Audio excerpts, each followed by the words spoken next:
Bismillahirrahmanirrahim. Assalamualaikum warahmatullahi wabarakatuh. Anak-anakku sekalian, alhamdulillah pada hari ini kita masih bisa dipertemukan oleh Allah dalam keadaan sehat walafiat.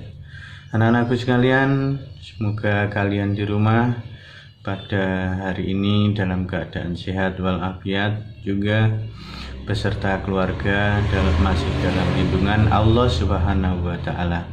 Anak-anakku sekalian, untuk pembelajaran pada hari ini adalah materinya yaitu bab 2 koordinat kartesius.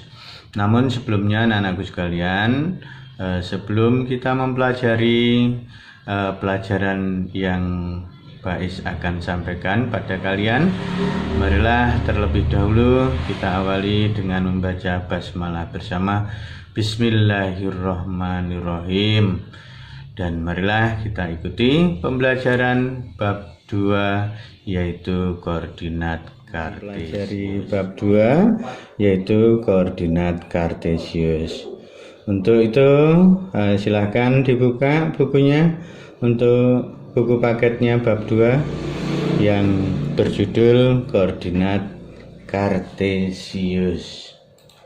Baiklah anak-anak, kita sebelumnya lihat dulu kompetensi dasarnya, yaitu yang pertama menjelaskan kedudukan titik dalam bidang koordinat kartesius yang dihubungkan dengan masalah kontekstual.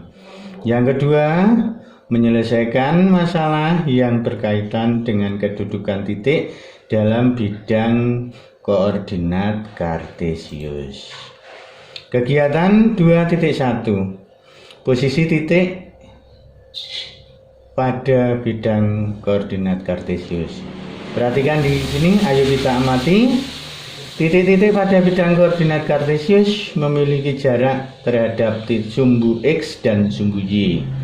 Coba sekarang amati posisi titik A, B, C, D, E, F, G, dan H terhadap sumbu X dan sumbu Y pada gambar ini. Perhatikan titik A, anak-anak. Titik A ini jarak terhadap sumbu Y berapa? Kita hitung dari titik A ini. Kita hitung 1, 2, 3. Berarti jarak terhadap sumbu Y adalah 3 satuan. Sedangkan jarak terhadap sumbu X kita hitung 1, 2, 3, 4, 5, 6. Berarti jarak terhadap sumbu X-nya itu 6 satuan. Berikutnya titik B, jaraknya terhadap sumbu Y kita hitung 1, 2, 3, 4. Berarti 4 satuan. Jarak terhadap sumbu X kita hitung 1, 2, 3, 4. Ternyata 4 satuan. Berikutnya terhadap titik C, jarak terhadap sumbu Y-nya kita hitung 1, 2, 3, 4. Berarti 4 satuan. Sedangkan jarak terhadap sumbu X kita hitung 1, 2, 3. 3 satuan terhadap sumbu X. Demikian sumbu titik D.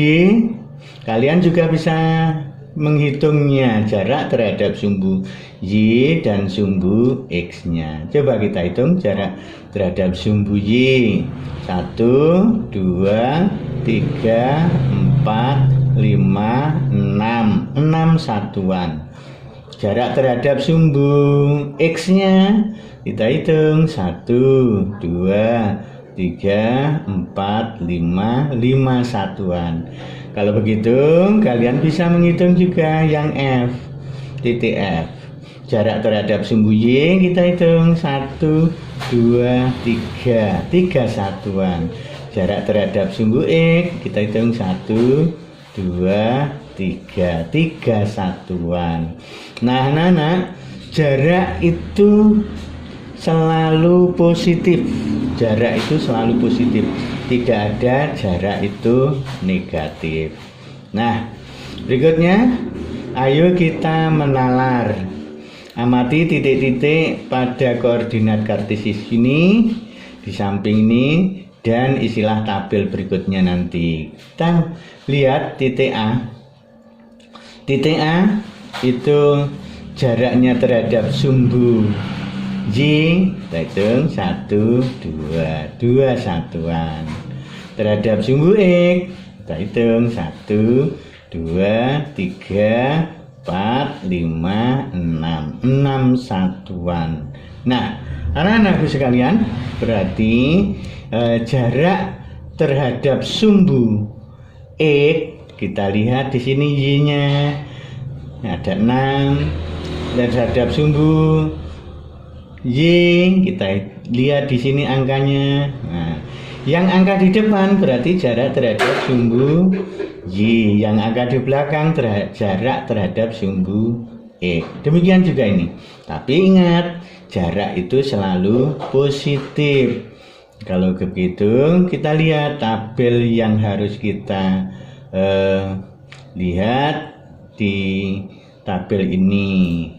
Nah, ini berarti bisa dilihat ini jarak terhadap sumbu X-nya 5 satuan, sumbu Y-nya 5 satuan. Ini berarti 41.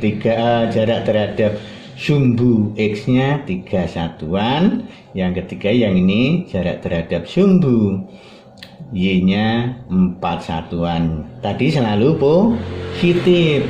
Nah, ini selalu positif. Nih, selalu positif. 4-nya ini positif. Demikian juga ini. Nah, ini 4-nya positif, 5-nya juga positif ini, padahal di sini negatif. Karena apa? Menentukan suatu jarak. Demikian juga ini. Nah, anak-anakku sekalian, berikutnya ayo kita amati posisi titik pada koordinat kartesius. Posisi titik pada koordinat kartesius itu ditulis dalam pasangan berurutan, yaitu X, Y. Bilangan X menyatakan jarak titik terhadap sumbu Y, dan bilangan Y menyatakan jarak titik terhadap sumbu X. Dari sumbu X, jarak titik itu dari sumbu X itu bilangan Y. Sumbu X dan sumbu Y itu membagi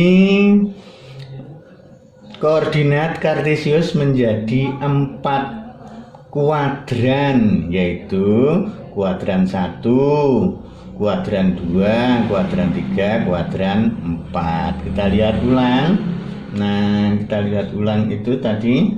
Nah, untuk kuadran 1 itu selalu X-nya positif, Y-nya positif. Ini kuadran 1. X-nya positif, Y-nya positif. Sedangkan kita ulangi lagi, kuadran kedua, X-nya negatif, Y-nya positif. X-nya negatif, Y-nya positif. Kuadran ketiga, X-nya negatif, Y-nya negatif. Sedangkan kuadran 4, X-nya positif, Y-nya negatif. Kita lanjut. Oke, kita lihat ini. Betul atau tidak? Nah, di kuadran 1 titik Q 2,3 positif, positif, berarti kuadran 1. Kuadran 2 P min 2,1 negatif, positif, kuadran kedua di sini. Kita lihat kuadran ketiga di sini. Kuadran keempat di sini. Perhatikan P 2,3 ini tadi. Nah, ini P dalam bidang koordinat kartesius di atas. P itu memiliki koordinat min 2,1. P ini min 2,1. Ini berarti berada pada kuadran kedua. Q-nya 2,3 memiliki koordinat 2,3, positif, positif, berada pada kuadran ke-1. Lanjut. Ayo kita menalar. Coba perhatikan kembali koordinat kartesius di bawah ini. Amati kedudukan titik-titik pada tiap titik-titik pada tiap kuadran koordinat kartesius berikut ini. Amati pula jarak tiap-tiap titik terhadap sumbu X dan sumbu Y. Perhatikan kembali. Titik A itu 2,6. Berarti jaraknya terhadap sumbu Y itu 2. Terhadap sumbu X itu 6. Demikian juga ini berada pada kuadran 1. Ini titik A. Perhatikan titik D sekarang, titik D 0,4. Jaraknya terhadap sumbu Y itu 0. Ini ada 0, yang merah ini titik merah. Terhadap sumbu X nya itu 4. Nah, titik D ini berada pada kuadran 1 atau kuadran 2. Nah, berikutnya titik C, perhatikan. Min 2,3. Jaraknya terhadap sumbu Y-nya 2, terhadap sumbu X-nya 3. Min plus berarti berada pada kuadran 2. Negatif, positif. X-nya negatif, Y-nya positif, berarti pada kuadran kedua C. Berikutnya titik E, min 5,0. Min 5,0 ini berarti jarak terhadap sumbu Y-nya 5, terhadap sumbu X-nya 0. Ini berada pada sumbu X.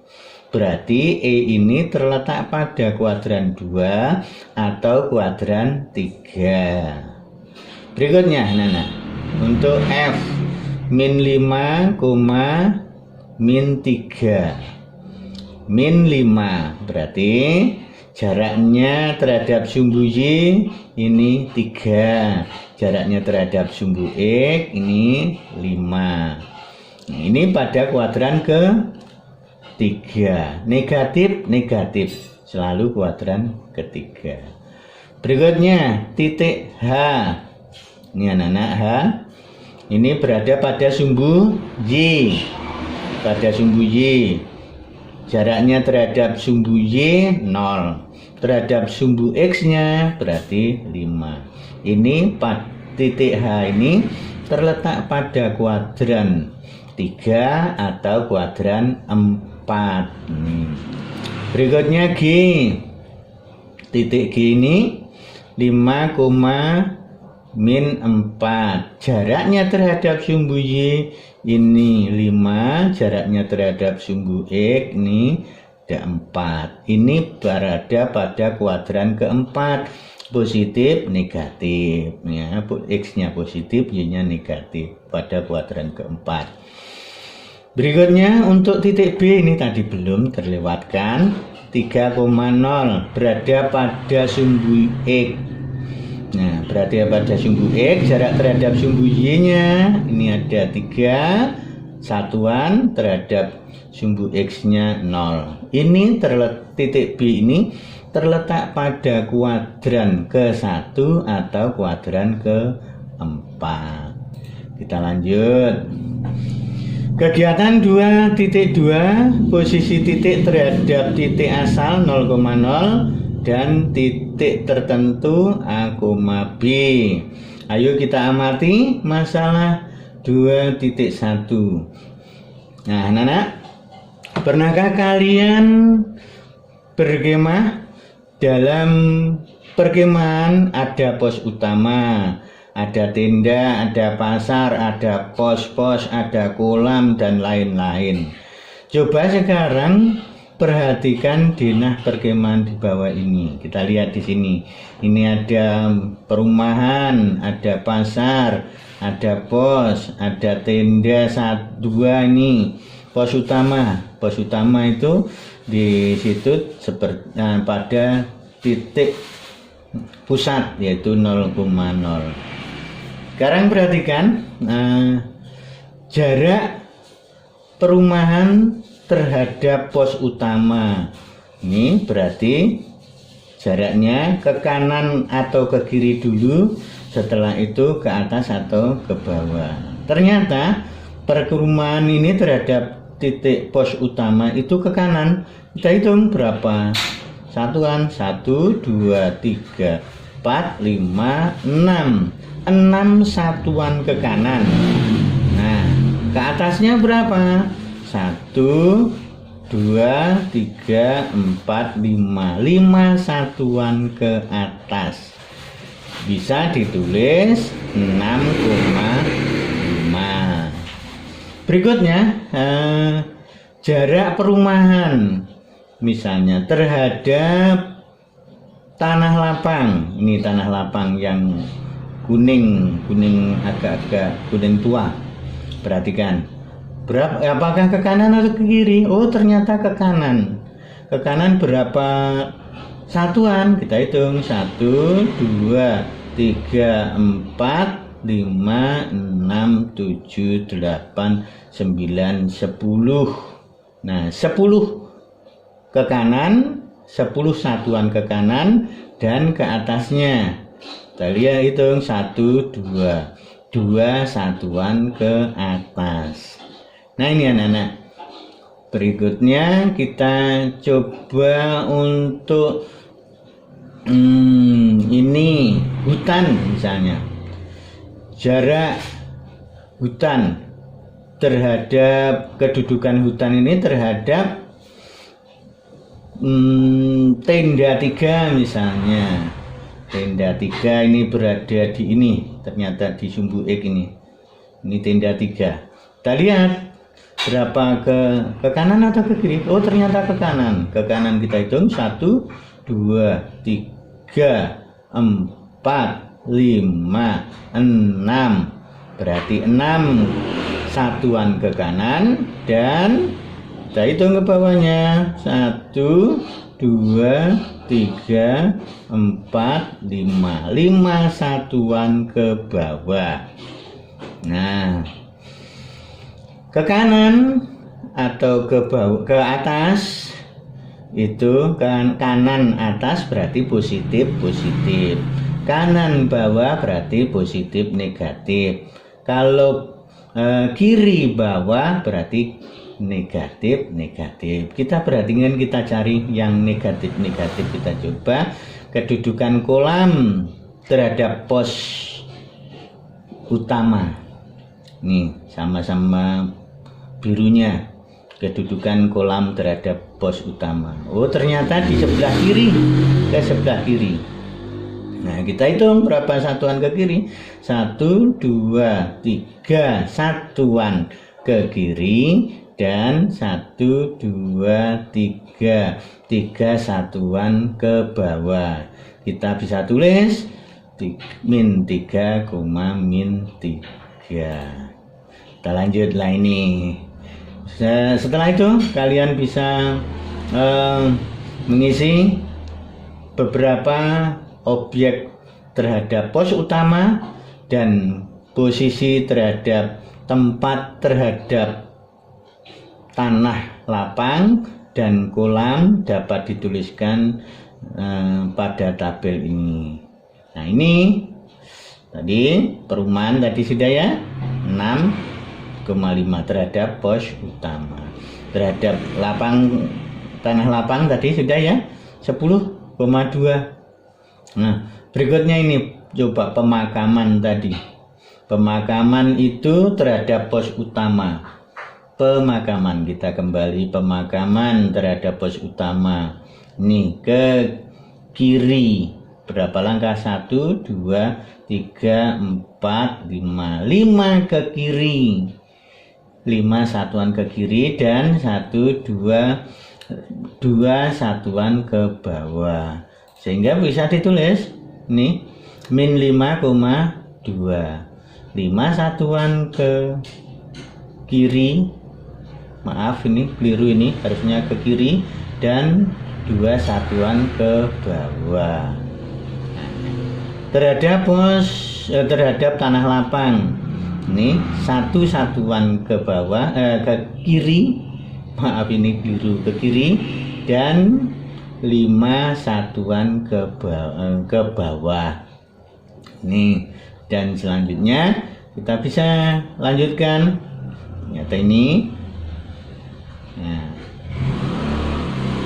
4 pasar itu 4,3, 4 satuan ke kiri,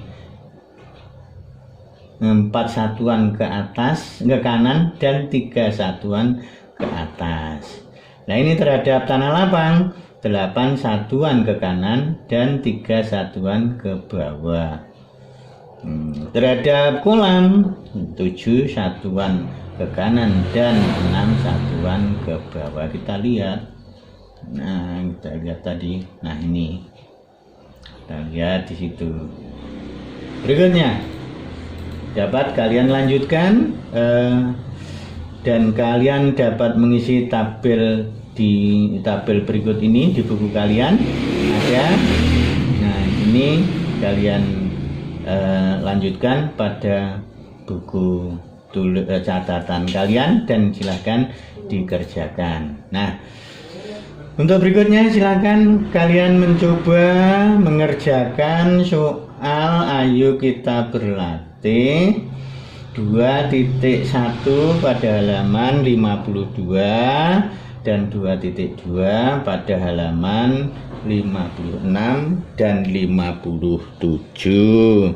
Nah, akhiri pembelajaran pada hari ini. Baiklah, kalian bisa like dan subscribe pada video pembelajaran ini dan bunyikan lonceng sehingga kalian bisa mendapatkan video-video pembelajaran dari Pak Is berikutnya. Dan jangan lupa subscribe dan like dan tombol lonceng.